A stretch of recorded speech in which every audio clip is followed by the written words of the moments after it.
Donc nous luttons contre toutes les maltraitances infantiles, voilà, en déployant des boîtes aux lettres papillons dans les établissements, clubs de sport, centres de loisirs, de manière à libérer la parole de l'enfant par l'écrit.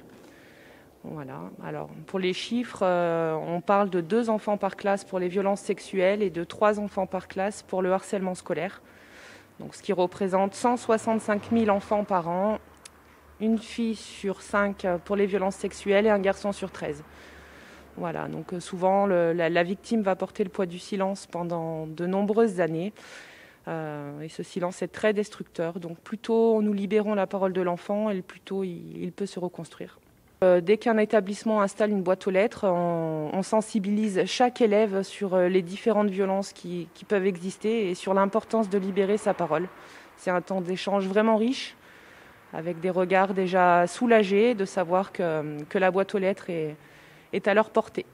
La France compte déjà des dispositifs d'aide à l'enfance, mais il manque, notamment lorsqu'il s'agit de violences familiales, il manque souvent un adulte auquel on puisse s'ouvrir. Et je trouve que ce dispositif supplémentaire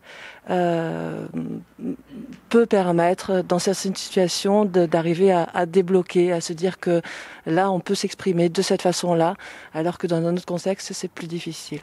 Le projet qui a été proposé, en fait, je trouvais rentrer vraiment en phase avec le projet d'établissement qui tourne autour de 3 mots: grandir et réussir ensemble.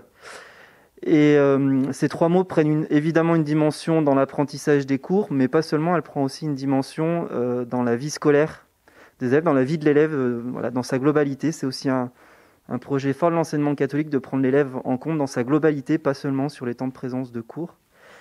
Et donc, on est bien conscient que des violences peuvent exister dans notre établissement, autour des élèves présents dans notre établissement, que ce soit des violences dans le milieu familial ou des violences qui peuvent être aussi au sein de l'établissement, et que c'était important dans ce projet d'établissement-là de permettre de trouver une possibilité pour les élèves de dire le mal-être qu'ils pouvaient ressentir ou les violences qu'ils pouvaient subir. Moi, c'est une cause qui me tenait très à cœur depuis très longtemps, la protection de l'enfant.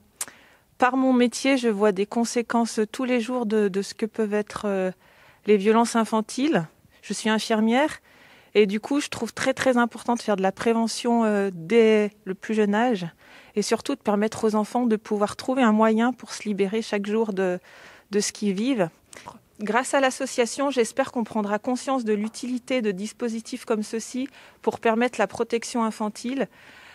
Tous les départements ont besoin de bénévoles, surtout au niveau du bassin chambérien, où il y a peu de représentants pour l'instant au niveau de l'association. Et ce serait très utile de pouvoir installer ces boîtes aux lettres à peu près dans beaucoup d'établissements ou de clubs sportifs.